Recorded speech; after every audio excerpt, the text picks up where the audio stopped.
The Big Bang created the universe 13.8 billion years ago. That's what they teach you. The universe began then. Time began then. Before that, there was nothing. But here's what will shatter everything you think you know. The Big Bang wasn't the beginning. It couldn't have been.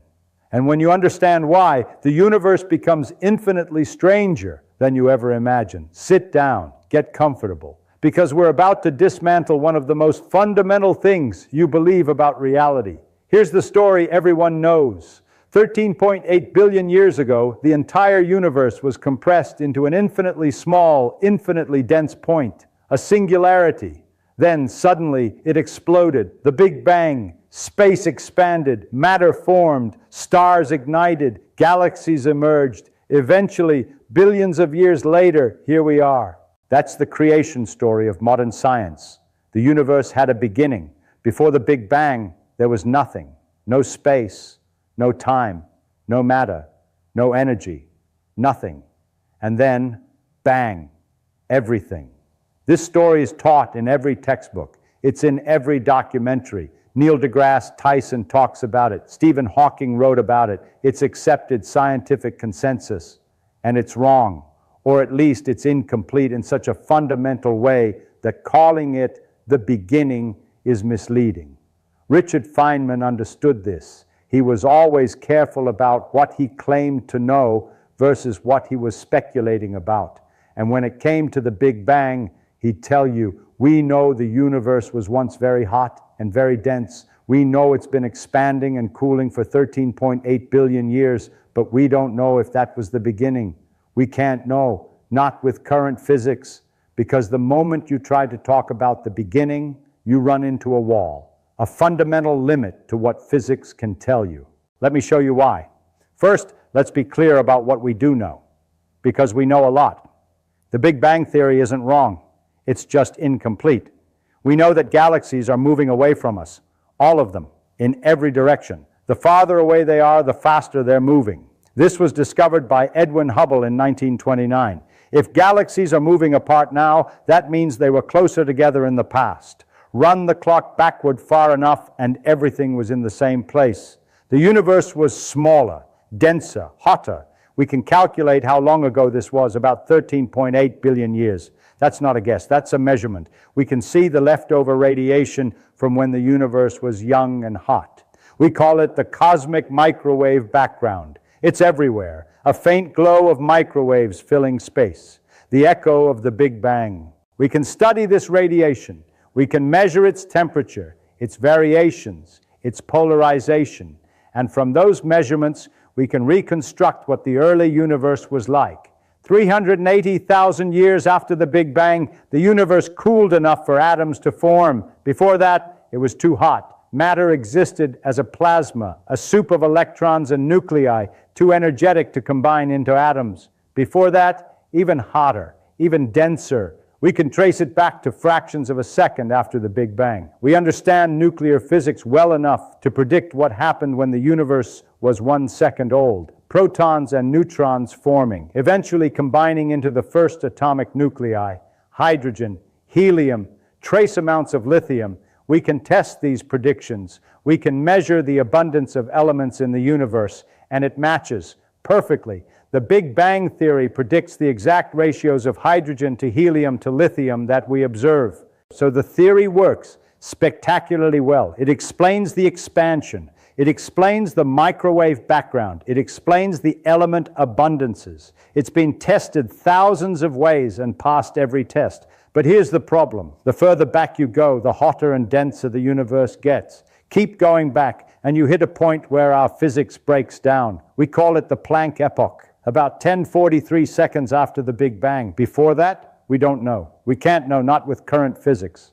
Let's talk about why physics breaks down at the Planck epoch. Physics is built on two great theories: general relativity, which describes gravity and the large-scale structure of space-time, and quantum mechanics, which describes particles and forces at the smallest scales. These theories are fantastically successful. General relativity explains black holes, gravitational waves, the orbits of planets, the expansion of the universe.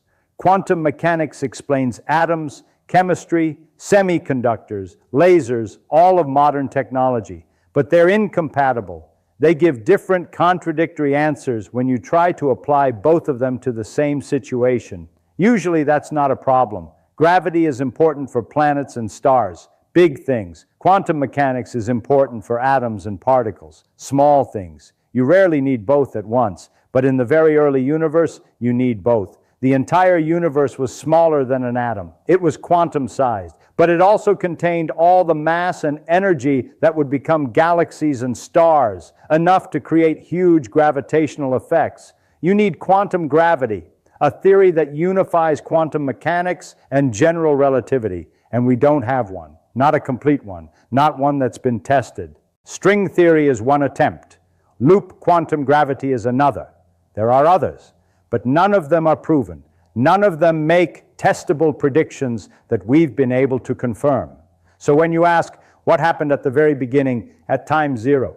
You're asking a question that requires quantum gravity to answer, and we don't have that answer. We can't even be sure the question makes sense. What does time zero mean if time itself is a quantum phenomenon that emerges from something deeper? This is what Feynman would emphasize. He'd say, I can tell you what happened 1 second after the Big Bang. I can even tell you what probably happened 10 seconds after the Big Bang. But the very beginning, the Planck epoch, I don't know, nobody knows. We're speculating. Let's talk about singularities, because this is where the beginning idea really falls apart. In general relativity, if you run the expansion of the universe backward in time, you eventually reach a point where all the matter and energy in the universe is compressed into zero volume, infinite density, a singularity. This is what the math of general relativity predicts.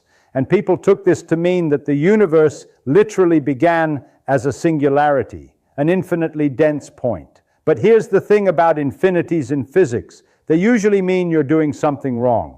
They're a sign that your theory has broken down, that you're pushing it beyond its domain of validity. When you calculate the self-energy of an electron in early quantum electrodynamics, you get infinity. That doesn't mean electrons have infinite energy. It means your calculation is wrong. You need a better theory. Feynman and others developed that better theory, renormalized quantum electrodynamics, and the infinities went away.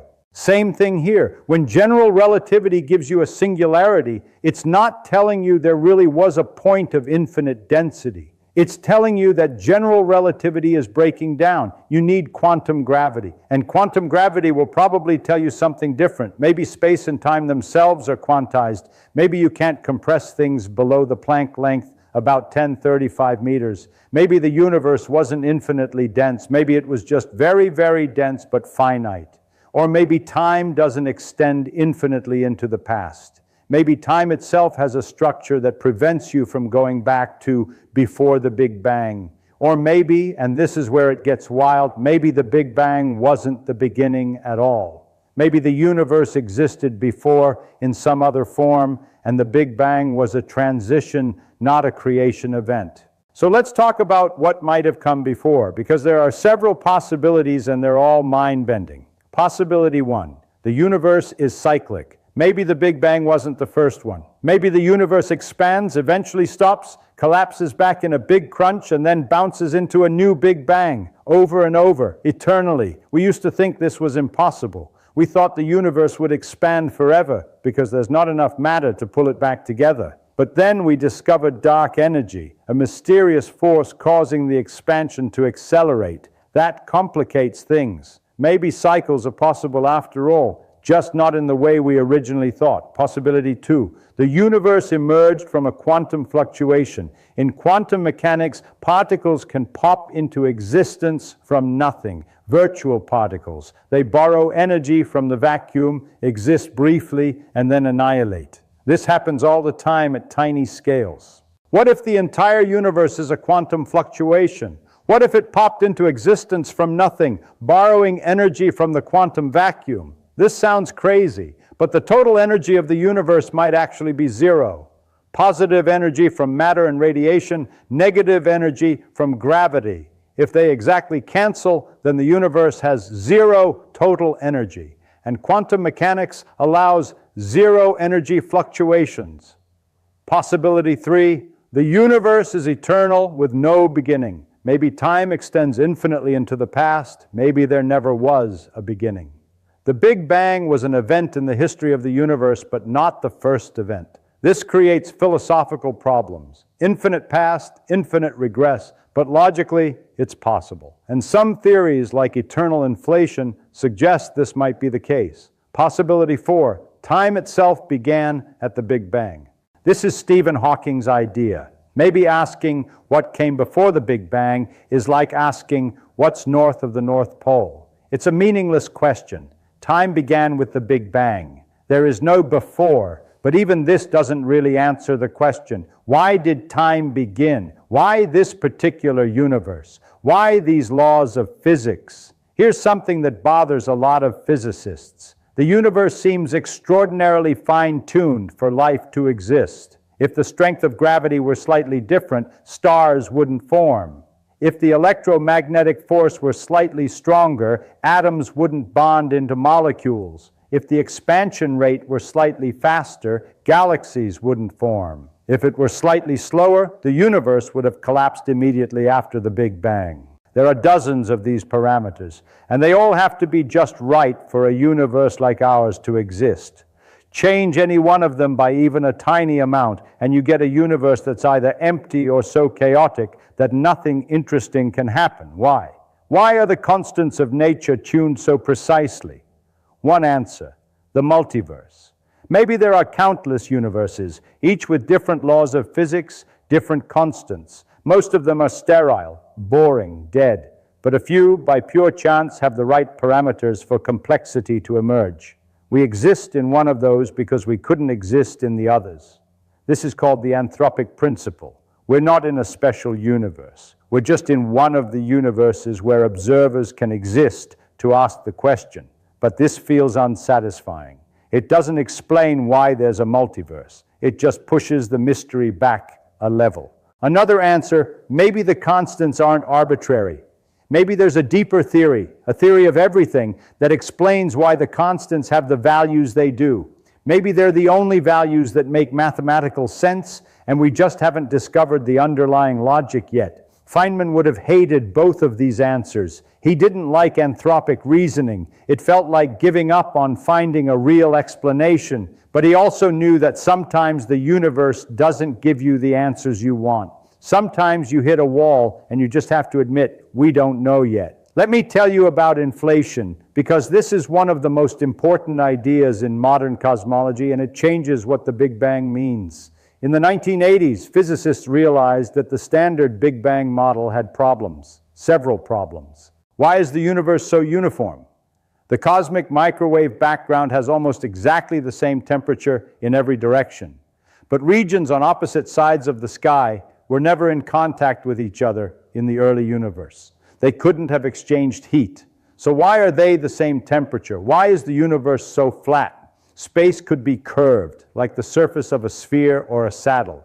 But measurements show it's almost perfectly flat, like a sheet of paper. Why? Why don't we see magnetic monopoles? Grand unified theories predict these exotic particles should have been created in vast quantities in the early universe. But we've never found one. Inflation solves all of these problems. The idea is simple but radical. In the first fraction of a second after the Big Bang, the universe underwent a period of exponential expansion. It doubled in size every 1037 seconds. In a tiny fraction of a second, it grew from subatomic size to larger than a galaxy. This expansion smoothed out any irregularities. It stretched the universe so much that any curvature became undetectable. It diluted exotic particles like monopoles to undetectable levels. And here's the key point. Inflation happened before the hot Big Bang that we usually talk about. The Big Bang, as we think of it, is really the end of inflation. It's when inflation stopped and all that energy dumped into creating matter and radiation, heating the universe to incredible temperatures. So what we call the Big Bang isn't the beginning. It's what happened after inflation ended.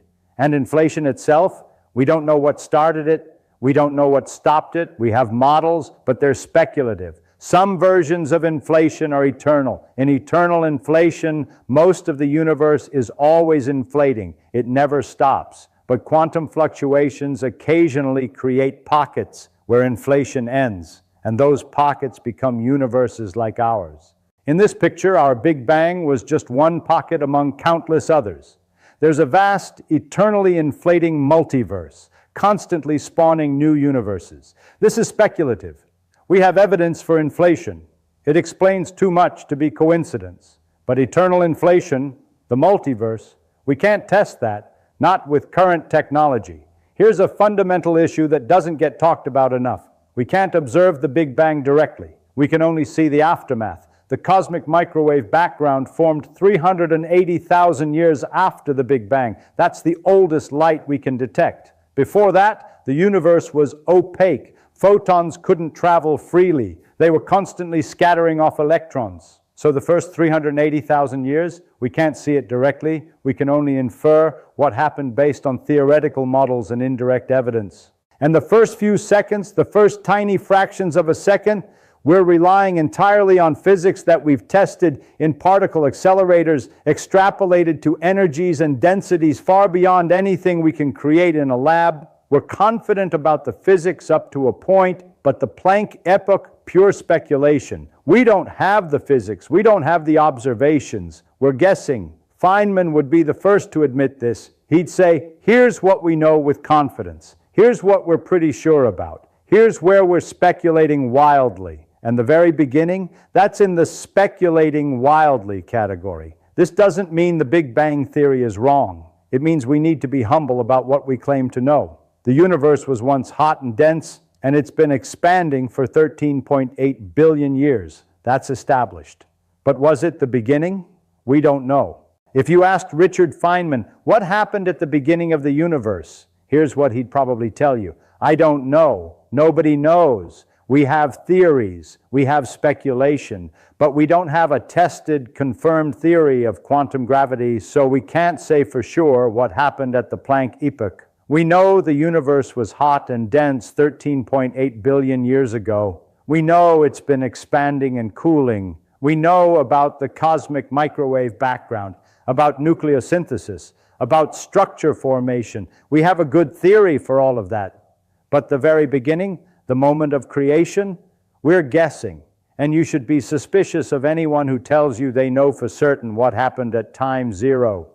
Maybe the Big Bang was the beginning. Maybe time itself started then. Maybe it doesn't make sense to ask what came before because there was no before. Or maybe the universe existed in some other form before the Big Bang. Maybe it was contracting and bounced. Maybe it tunneled from another universe. Maybe it's part of an eternal multiverse. We don't know. And that's okay. That's where we are. That's the edge of our knowledge.